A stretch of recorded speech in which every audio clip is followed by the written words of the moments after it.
So Phoenix of the Roaring Flame came out on the 11th of August, which means it's been out for about 2 weeks as of recording this video, and we have had quite a few tournament results since that time. So after playing in a few tournaments since the set has dropped, I have noticed a few things. First being, Barrier Statue Turbo is good. Barrier Statue is a card that is pretty much always in every deck. There's very few times I ever see a list and Barrier Statue isn't in it. And the latest set has introduced some new tools to make getting it out even easier and more frequent. One of those tools being Legend Strike. So Legend Strike is a fantastic new card. This is a card that is being seen in almost every deck at this point, alongside Legend Magician. So Legend Strike, pay 300 life points, bring back any level 4 monster from your graveyard. If you brought back a Legend Magician or a normal Legend monster, you can destroy a back row, which is really strong. Obviously, to go with that, Legend Magician is in there. Legend Magician just generically is a good card because we get to look at the top 3 cards of our deck and send any monster to the graveyard. Almost every deck in Rush wants to be filling their graveyard with certain monsters, so it quite easily finds a home in most decks. Special summon reliant decks are falling off a little bit because of Barrier Statue and Vanity's Fiends. So these floodgates are becoming more and more apparent. I think a lot of people have realized that a lot of the strongest decks like to special summon spam. Things like 7's Wonder Fusion Turbo, just if they cannot special summon, they can't just kill you out of nowhere. So people are running more floodgates to try and stop this from happening. And because of, again, Legend Strike, Barrier Statue is now easy to get out because it is a level 4 and thus can be summoned off of it. So less special summoning means less big monsters.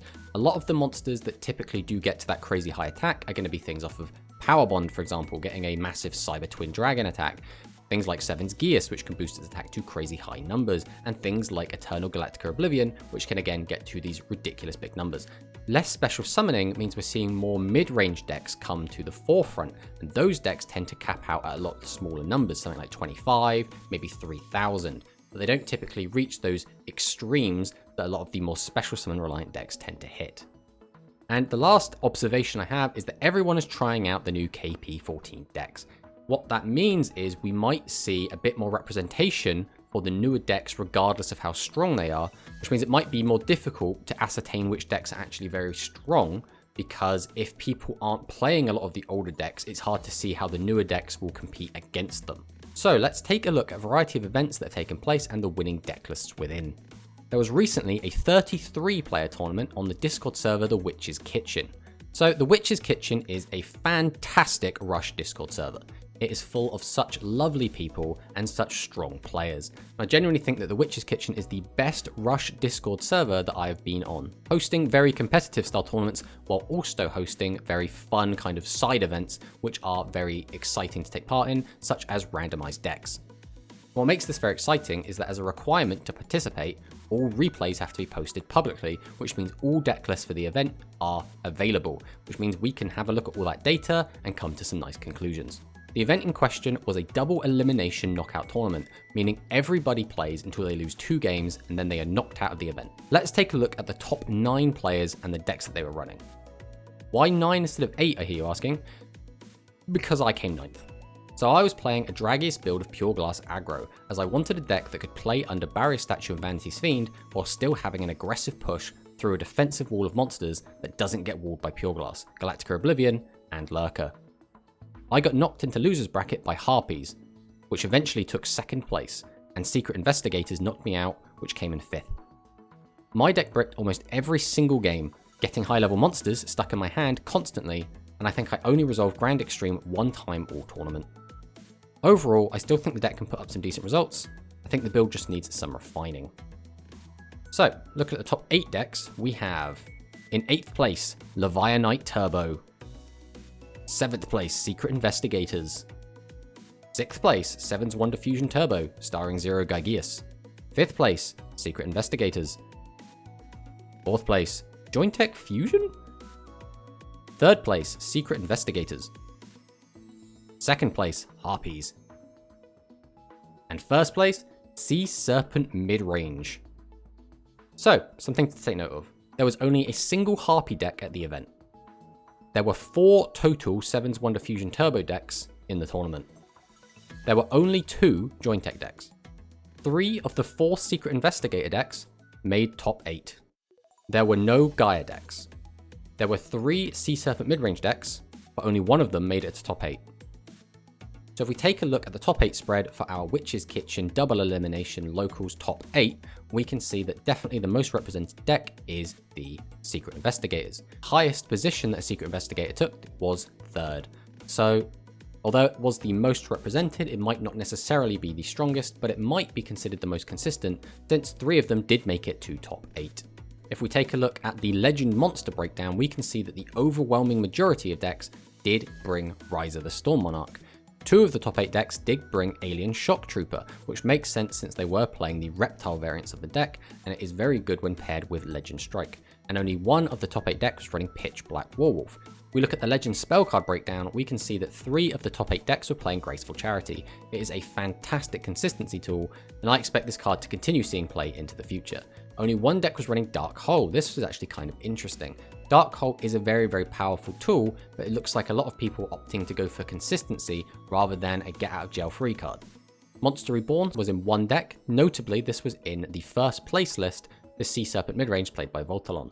And again, very, very useful card. You can use it to take your opponent's monsters from their graveyard, or you can bring back one of your powerful cards, especially since a lot of the Sea Serpent cards are very, very powerful individually, and they can chain into either getting rid of your opponent's cards or bringing back more cards from your graveyard.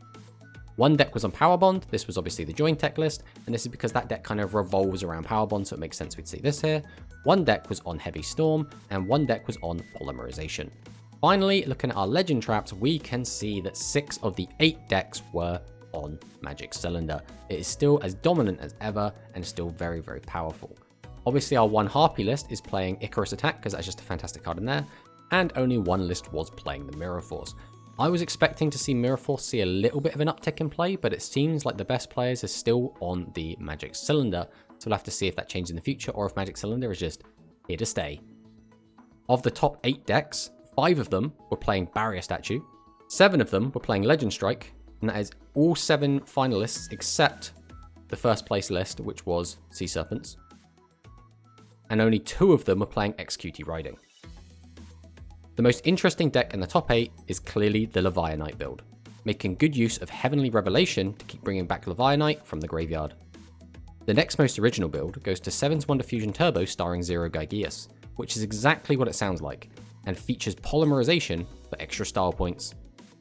Jointech Fusion taking a top 8 spot came as a surprise to me, since I've been struggling to make this deck work myself, but the build is solid and took some clutch wins. The most represented deck was Secret Investigators, making good use of strong advantage tools to play a mid-range style game and outvalue opponents.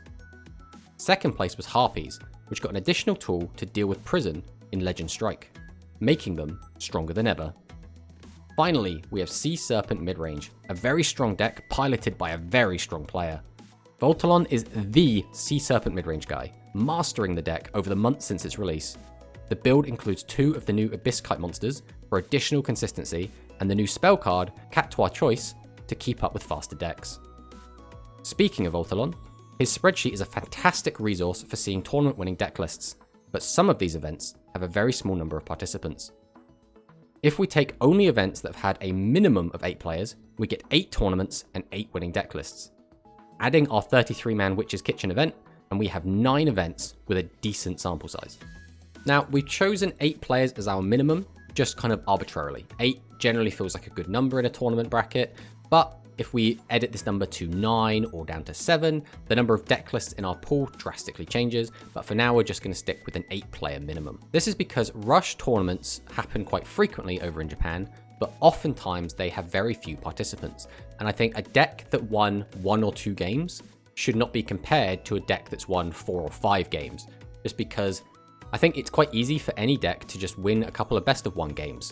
And it's hard to compare a deck that's only won a handful of best of 1 games to a deck that has won 5 best of 3 games, for example. So that's why we're using a higher sample size to try and make our findings a little bit more consistent. So the first deck we're going to look at is 7's Wonder Fusion Gaia.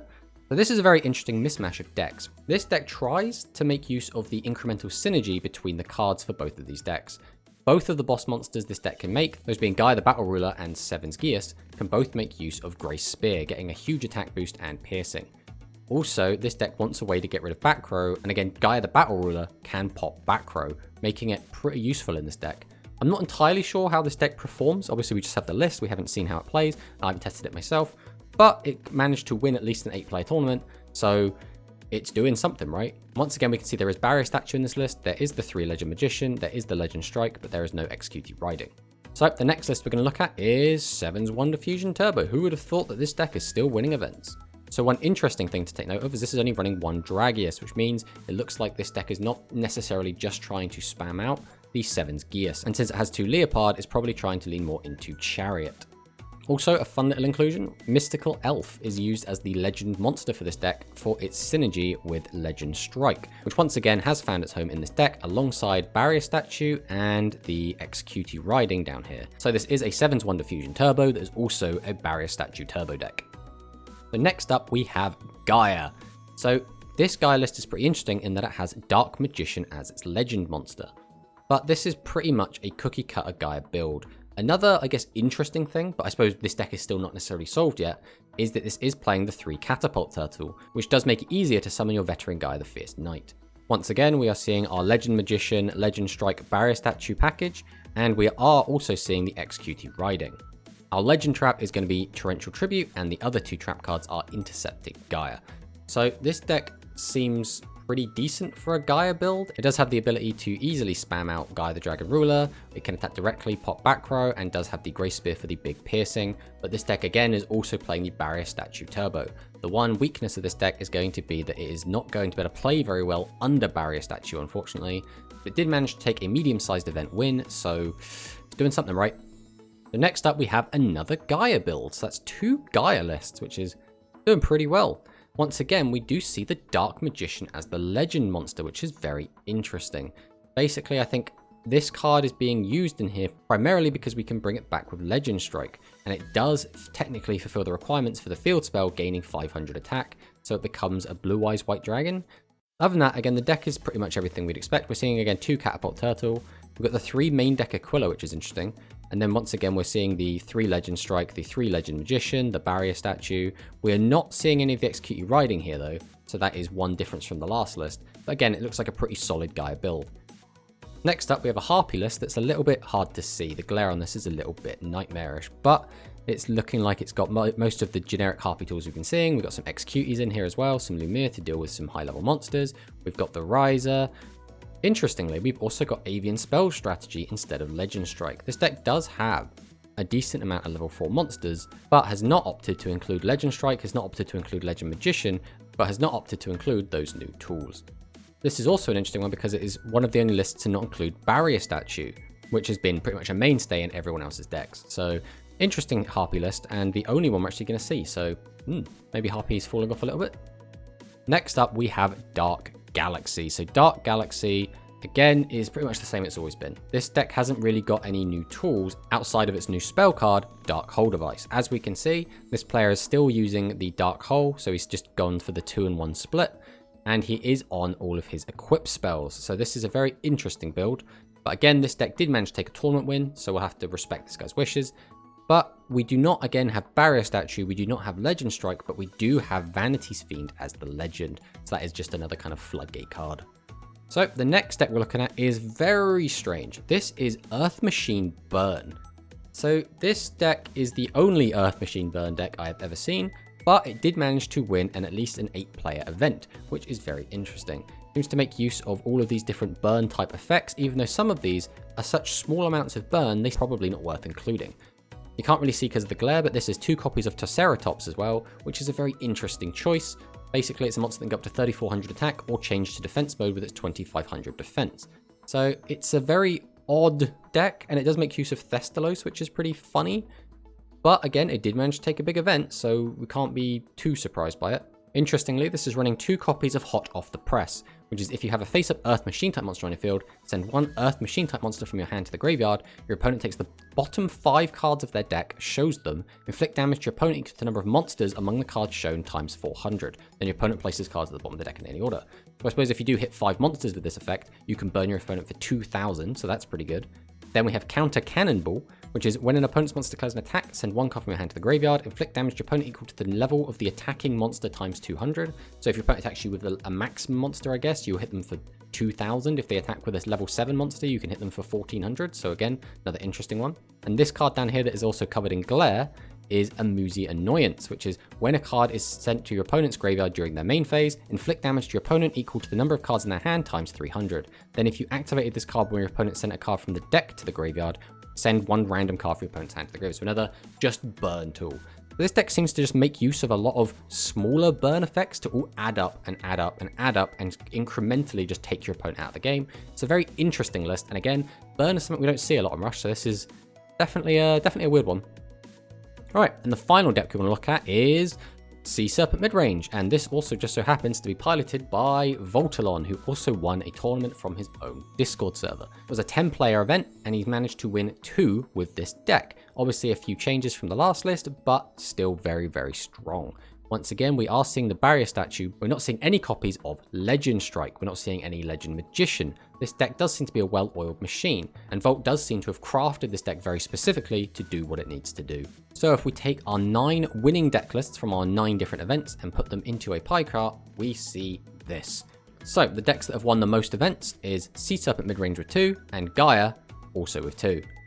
But a caveat to this is the Sea Serpent deck was piloted by the same duelist, so this is one player who has won 2 events, which as far as I'm aware, this is the only player to have won 2 events in the KP14 meta, which means that Voltalon is 100% confirmed the best duelist right now. Gaia taking 2 slots is very interesting because that makes it the second most represented deck. Interestingly, we still have that one Gaia / 7's Wonder Fusion Turbo combo deck, which is a bit of a weird one. Obviously, we still have the one 7's Wonder Fusion Turbo. We have the Earth Burn, which is very strange, the Dark Galaxy, and the Harpies. So, interestingly, we have not seen Secret Investigators here. Secret Investigators are winning events, but they're winning much smaller events with much fewer players, where they've only won 1, 2, maybe 3 games, whereas these decks are the decks that are winning, whereas these are the winning deck lists from only tournaments with 8 or more players, which means these have kind of proven themselves a little bit more, in my opinion. So interestingly as well, of the 9 deck lists we're looking at, 6 of them are playing Barrier Statue, 4 of them are playing Legend Strike, and only 2 of them are playing Executive Riding, which is interesting. I thought we would see a lot more decks playing Legend Strike, but apparently that is just not the case for these big winning lists. I think that's because some of these decks are well-oiled machines and thus are not going to be able to just find room for an extra like 6 cards to kind of jam in for this combo. But for some of the decks, it might just be that the players have opted to not use these cards because they just do not think they are as good, and maybe they are a little bit overhyped. We'll have to see going forward when we see future events to see if this trend continues or not. But yeah, this was just a nice little look at the meta so far. See what we can try and infer from it.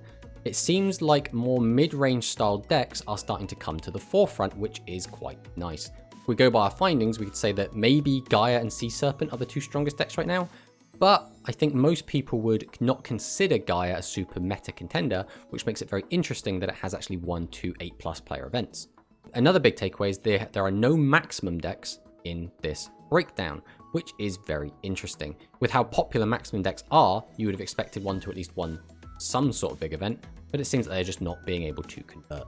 But yeah, thanks for watching.